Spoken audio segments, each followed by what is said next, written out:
The asshole, 38 male, for cutting back on work to prove a point to my wife, 30 female. My wife is usually an angel of a woman, but has recently gotten into a friendship with a woman whom I personally believe is a bad influence on her.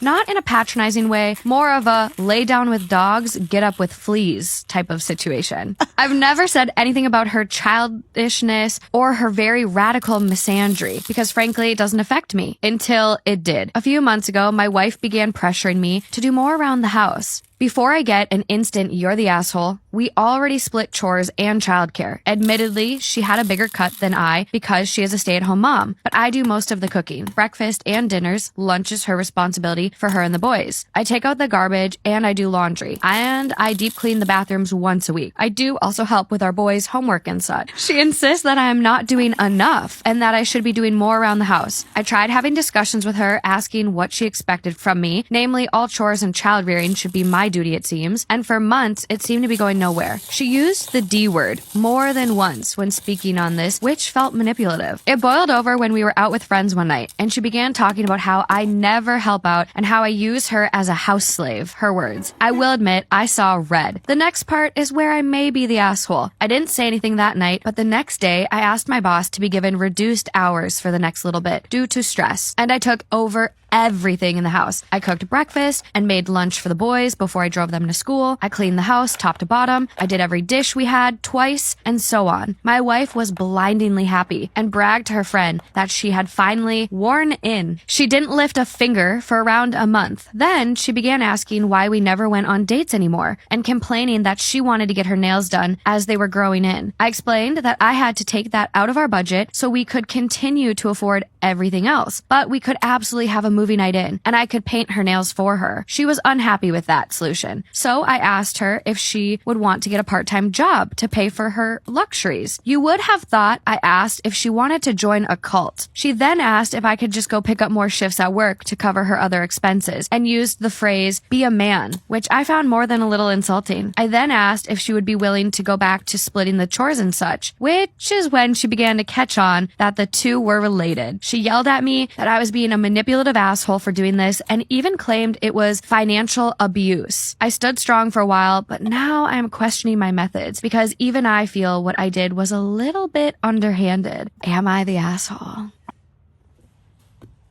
This is what I think short man syndrome is. The idea of this syndrome came to me when I was fucking around with some short ass men. I'll admit it. I was fucking around with some short ass men. But when things were ending with them, or I just wasn't on good terms with them anymore, is when I realized the huge shift. I told all my friends and everything about the things that the short men were saying, and they were like, wait, are they short? And I was like, yeah, why? And they're like, because it's giving short energy. So as soon as I heard short energy, I was like, holy fuck, this makes so much sense, because every short man I've dealt with has had this sass and like attitude about them that I've never experienced with any other tall man.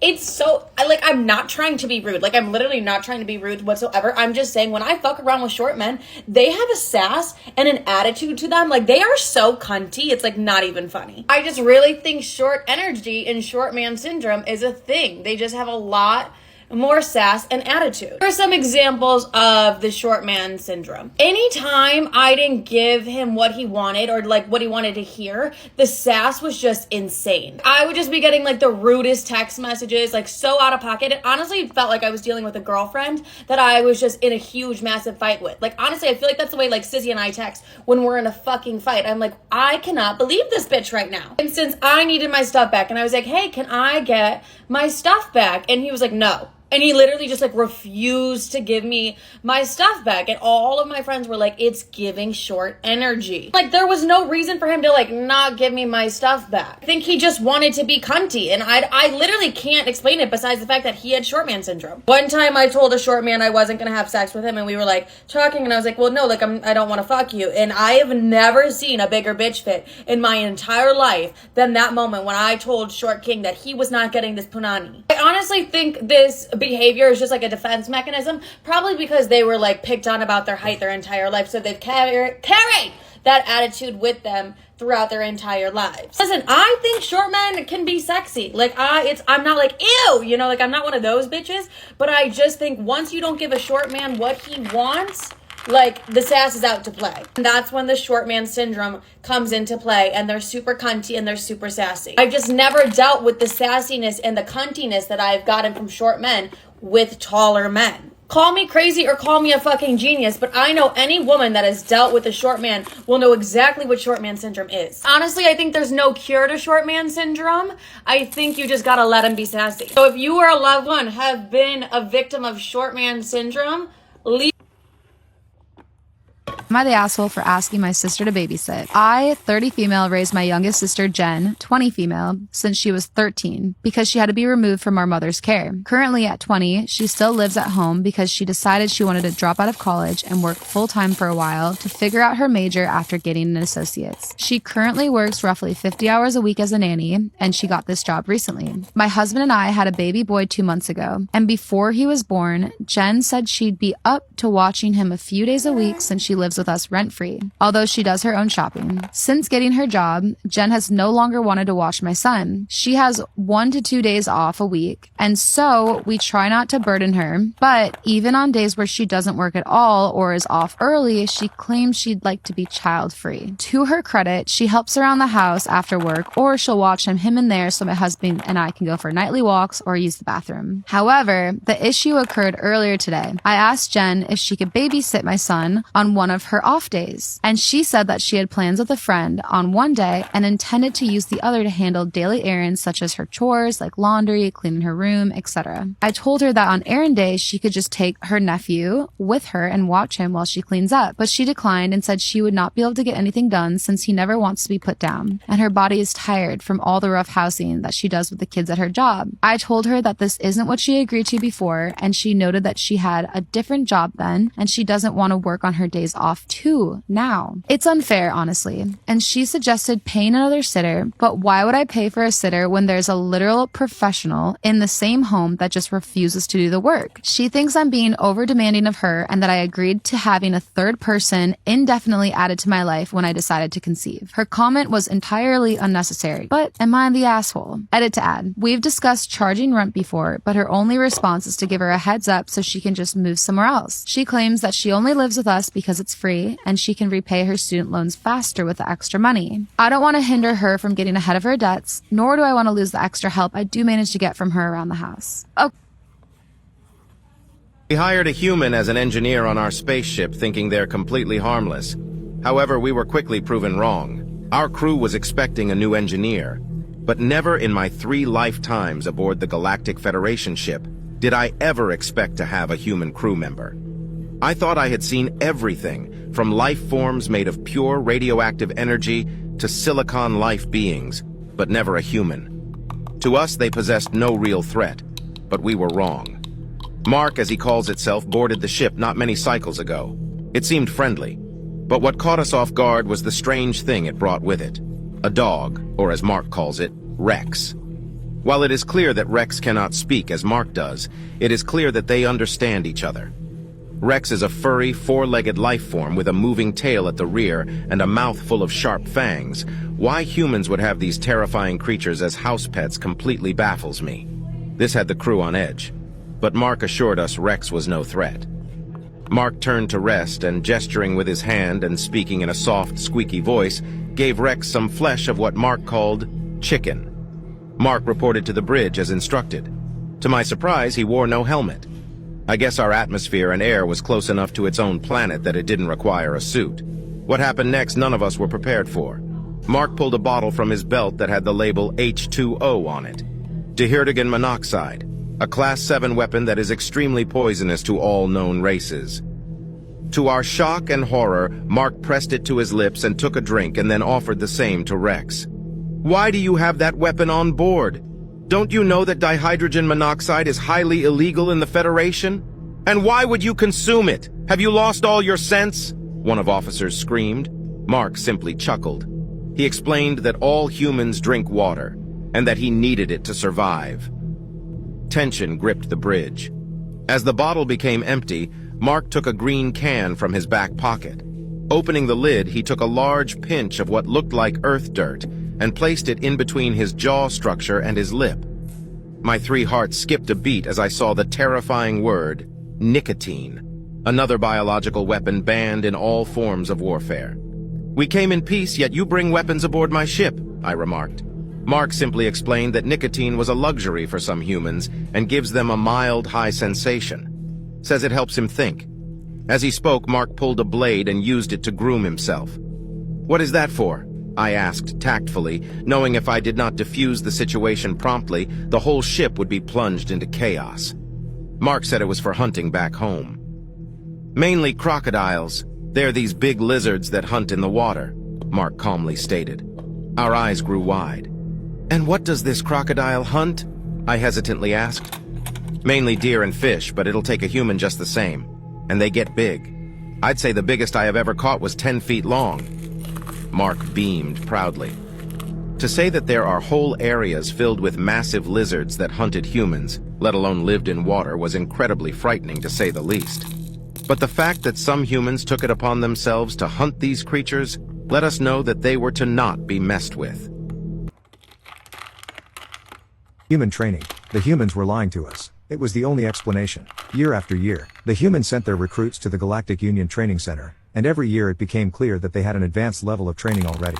Yet, again and again, the humans denied providing such training. They claimed they only provided an academic education, but what we observed went beyond that.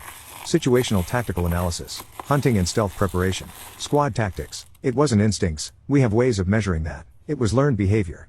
All of that is why I find myself at a human school. I came to observe their education firsthand, to see if the humans were trying to sneak something into their classrooms that would explain this. During the morning sessions I had found nothing. The humans were teaching academic subjects, like they said. Now, the time allotted for the midday meal was nearly over. Always prompt, I returned to the classroom, and found the teacher I was assigned to, sitting behind her desk in an otherwise empty room. "Gornake, you're really early," she said, looking up with a startled expression. "Only a few of your minutes," I said. "Surely that isn't that odd. Doesn't the meal period end at 12:30? "Well, yes, but then there's a half hour for recess, so the kids won't be back in the classroom until 1 o'clock. "Recess? Of course. So, recess isn't in the classroom?" My briefing material had been oddly silent about what this recess thing was, but I didn't want to reveal my ignorance. It seemed a unique human concept, but whenever we had asked, the humans had laughed it off, like it was wholly unimportant. She sensed my confusion. They didn't explain recess, did they? Typical bigwigs, ignoring anything not immediately task-related. Recess is a period, usually after lunch, where we kind of just let the kids unwind, have fun, play outside, and do whatever they want to do. I was alarmed. "You just leave your children unsupervised for 30 minutes in the middle of the day?" She laughed. "No, we keep an eye on them, making sure they don't wander off, or aren't being inappropriate towards each other. We've found that it's tough for kids to maintain focus for a full day, and having this break in the middle helps with concentration. Plus, they get to have fun and play games on their own." "Would you mind if I observe the students during the recess?" I asked. "Of course not. You just walk out the back door and they'll be in the play area." I hadn't even noticed that the building had a rear egress, much less look to see what lay behind it, but I was able to find my way there. I was not prepared for what I saw. The first thing I noticed was a chaotic metal structure, with various tubes connecting to one another. The human children were grabbing the tubes and climbing all over it. No wonder they came to the training center with advanced abilities in treetops reconnaissance. Here was the training center. I saw other children practicing advanced acceleration and deceleration G-force acclimation, including bailout techniques. I saw others doing a high-speed hunting predation simulation. After observation it became clear that one was designated the hunter. They children called that status being it. The others were designated prey. When the hunter caught a prey and touched him or her, that child became the new hunter. I observed a similar training activity, only rather than focusing on physical pursuit, this allowed the prey students a set period of time in which to camouflage themselves before the predator child began to track them. There were squad games, where liberating a key item from the enemy's sphere of influence was the goal. Another which was more of a live fire exercising, with a large red, rubber ball simulating a thrown explosive. There was a spinning device to train in dizziness resistance, and so much more. I had found it. I had found the human training facility. No wonder they were so secretive about this recess. I would be filing my report in the morning and requesting reprimands for the humans for hiding their training techniques within their children's alleged break. Report on human training, submitted by Special Envoy from the Galactic Union, Gornake. As you are aware, we have long sought the secret to the humans' advanced training of their youth. Ladies, gentlemen, and others of the Council, I have found it. The humans have taught their children training measures as a form of recreation. We never found it in their official reports because these games are handed down almost exclusively via oral tradition, and where they are not, they are considered such trivial activities by the humans that materials on them were never produced. At first, I believed the humans were intentionally hiding this activity from me, but once I discovered it and questioned them about it, they were almost too happy to provide me with information about these activities. What's odd about it is that the humans themselves seem completely oblivious to the training value of these activities, have conducted little formal study of the matter, and have few, if any, formal compendia of knowledge concerning them. However, every human I talked to about these games would gush excitedly about them, and how they gained pleasure from them in their youth. While the humans may be ignorant of the extent to which their so-called recreational activities are, in fact, survival and military skill trainings due to a bizarre cultural blind spot, such ignorance does not excuse their lack of candor with the council, nor their subjecting their younglings to such harsh activities. I leave the appropriate sanction to the council. Ambassador Frank Bryce turned over the report and sighed. Really? The aliens wanted to make an issue about elementary school playtime? Well, he needed to be ready. Bonnie, get me Dr. Martin Scarn. I need to talk to the good doctor. Again. Dr. Scarn was the leading expert on comparative pterobiology and xenobiology. If anyone could help them figure this out, it was him. He's on line 1, Ambassador. Thanks, Bonnie. Martin, we've got another one. The Gornake report? Yeah. I had a feeling you'd be calling me about that one. So, what do you know? Here's the first thing you have to understand. Earth is an incredibly energy-rich environment. Many creatures, including humans, often run caloric surpluses. Okay. Are you saying that is not the case elsewhere? Heavens, no. Most life exists counting every calorie it needs to survive. Okay, so what does that have to do with this situation? When you are counting calories to survive, overactivity is a threat to your existence. Downtime is spent lowering the metabolic rate. Play is a luxury you don't have. While most sentient beings have found ways to generate energy and food that make those original struggles obsolete, the biological imperative to preserve energy remains. As such, they did not develop the type of play impulse that we did. What do you mean by play impulse, Doc? Well, in an energy-rich environment, at some point avoiding being eaten becomes a greater survival need than calorie preservation. Animals who used their caloric surplus to train themselves had a better chance of not being killed and therefore of surviving than those that did not. And, well, biology tends to find a way to encourage behaviors, so we developed boredom. Wait, what? Boredom? It's a survival tactic. It encourages us to participate in activities that train our minds and bodies for survival purposes. Wait, are you saying that this guy is right? That kids' games are a form of survival training? Oh yeah, definitely. I mean, we didn't design them that way, but that's what makes them fun. The simulation of danger and the need to win create an endorphin rush. But it's just how we're wired. It's so baked into the way we think that the idea that Xenos might see it different isn't something the bigwigs ever thought of. So, what do I do now? Honestly, apologize and offer to share our information with the Galactic Union. Just because play doesn't come natural to them doesn't mean they can't learn it. Besides, haven't you always wanted to see a Corgulon play soccer? Ambassador Bryce smiled. He could work with this.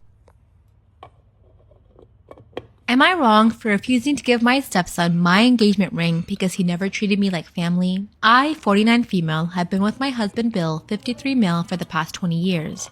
Bill had 2 children from his previous marriage, Jim, 31, and Paige, 27. We also have 1 biological child together, Harry, 16 male. Jim and Paige's mom passed away when they were 9 and 5. I met Bill around 2 years after his former wife had died. When I started building a relationship with the kids, I made it clear that I was not going to replace their mom and would be a trusted figure whom they could approach if they ever needed me. That being said, I still made an effort to treat them like I would my own child. I would take them to school, pick them up, take them to doctor's appointments, make their lunches, ask my parents to get them presents for Christmas and birthdays, etc. Both kids were somewhat hostile towards me at first, which I understand because they lost their mom. However, Paige eventually warmed up to me and saw me as a trusted, confident, and maternal figure. She didn't ask me, nor did I expect her to want me to adopt her, but she still calls me mom, which I appreciate. Jim, on the other hand, continued to be mean and hostile. I have never treated him poorly or antagonized him. Nevertheless, he would make misogynistic statements like, "It's your job as a woman to clean the dishes," when I would ask him to clean his plate, or call me a bitch when my back was turned. My husband told him many times that the way he was treating me was uncalled for and for us to go to family therapy, but he always refused. He eventually moved out, reaching adulthood. He continues to make contact with his father and siblings, but it's minimal between him and me. Even then, he doesn't treat me well. Now, I have an engagement ring that is a family heirloom for several generations. It is passed down from the mother to the oldest child. My husband got the ring from my mom to propose to me. I told all 3 children about this heirloom a few years ago. Anyway, Jim currently has a girlfriend whom he intends to propose to. He called me out of the blue one day and asked if he could have the ring. I told him no. When he asked why, I told him it was because of how he has treated me all these years and how he continues to treat me, and I don't want my family heirloom going to someone who sees me as a vermin. When he asked whom it would go to, I told him it would go to Paige when she gets engaged. When he heard this, he lost his shit and accused me of playing favorites. I eventually hung up when he wouldn't stop insulting me and blocked his number. My husband is on my side, but his maternal relatives have all been blowing up my phone, telling me what an asshole I am. So, am I?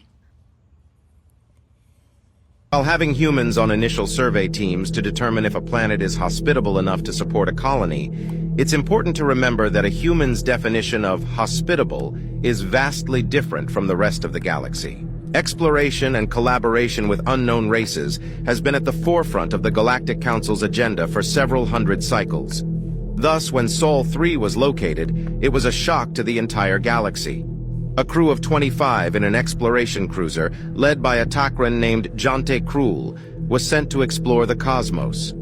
They came to a system of planets, examining the gaseous ones, which were devoid of most life, and slightly treacherous to traverse, though the storms on Sol 5 and 6 were comparable to light weather on the planet of Jaktul, where the scaled Urkin lived.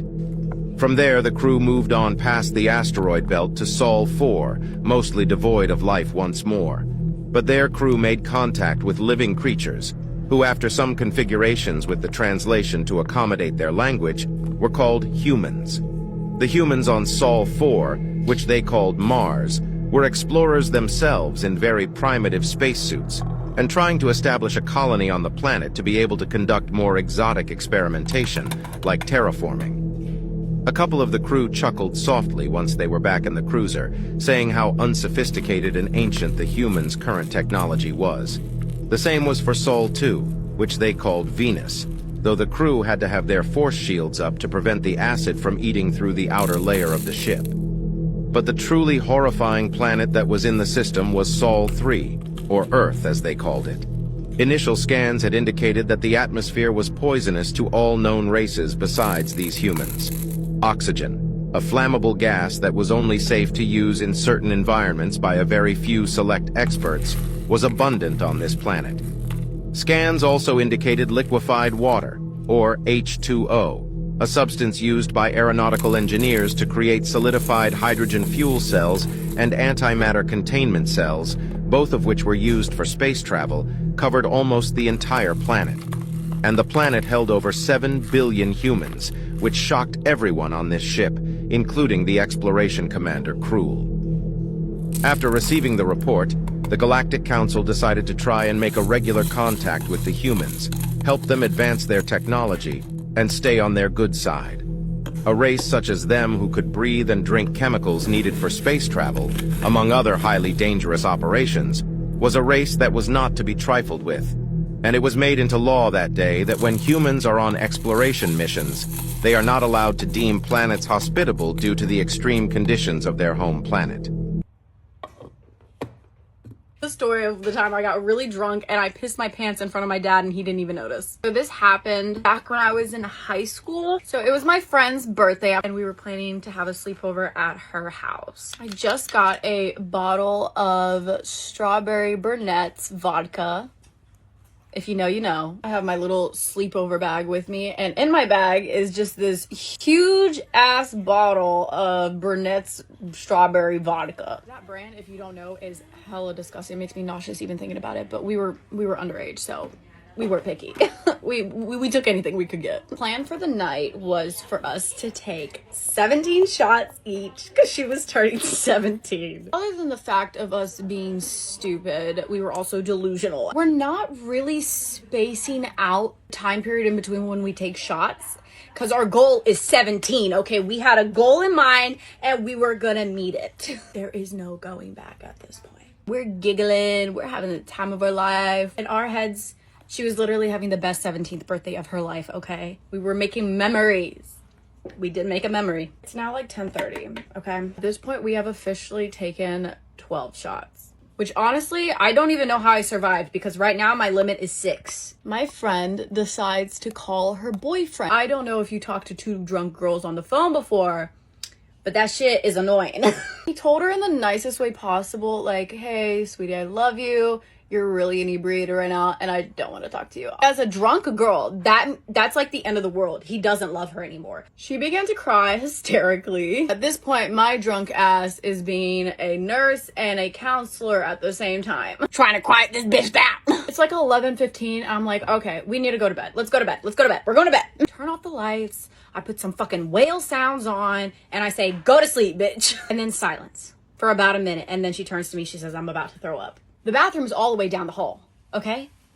And her parents room is right next to the bathroom. So I'm over here sitting, I'm formulating a plan like I always do. The hallway lights are off. I should have turned them on because I couldn't see, so we stumbled a lot. But I thought it'd be best to keep the lights off, you know, Mission Impossible type shit. I get her to the bathroom, I'm like, okay, do your thing. This bitch is still crying. I'm like, bestie, you gotta shut the fuck up or else we're both gonna get caught. And then she just projectile vomits really loud. And then she starts apologizing to me, saying like, I'm a bad friend. I'm like, no, bestie, no, we're in this together. I love you. Then her mom walks into the bathroom. At that point, we are not in this together anymore. Her mom walks in the bathroom and is like, what the fuck is going on? I'm just like, I think she ate something bad. Before her mom walked in, I was supposed to use the bathroom, right? Because I had to pee, because I didn't break my seal, if you know what that means. Her mom gets her dad over to the bathroom to help out in the situation, and they put this bitch in the shower. Clothes and everything. And her mom and her dad is asking, what happened? This, my friends, is a keeper best friend, okay? Sadly, we've kind of grown apart, which sucks. I do miss her a lot. Anyway, she's a keeper, because she kept the lie going. This bitch goes and says, it was the chicken. It was the chicken. Her mom's like, what? It was the chicken you made. And this bitch wouldn't stop saying it was the chicken. Her mom's like, I get it, bitch. You said it was the chicken, okay? So they turn to me and they say, did you give her anything? And my ass goes, it was a chicken. I am panicking because I already have to use the bathroom. I need to throw up. And I'm in this bathroom with her mom and her dad and her still vomiting in the shower saying it was the chicken and I really have to pee. So what do? I call my dad to come pick me up, which looking back at it, I feel horrible for leaving her, but I couldn't stay there. My dad pulls up and I'm acting as sober as I can. I'm in the car and my dad asking me, what happened? It was the chicken. On the drive back, I am literally about to piss my pants and throw up. See my house, okay? I see my goal. I'm almost there. I can do this. I did make it to the house, just not inside. We pull into that driveway. My dad is taking his sweet goddamn time. I sprint to the door, only to find out that it's locked. He's over here looking for his keys, taking his damn time, looking like the key master from the Matrix. Finally finds the house key. I think I'm in the clear. I'm gonna make it. As my dad is turning the key and the last little lock ticks to let me know I made it. The seal breaks. In my head, I was saying no. As that door flung open, what could have been a success wasn't. He's like, aren't you coming in? In a second. That's what's wrong. Are you not feeling good? It's the chicken, Daddy. It's the chicken. After 20 seconds, I waddled my ass upstairs. He never found out. He did question why outside smelled a little funny, but other than that, I got away with it.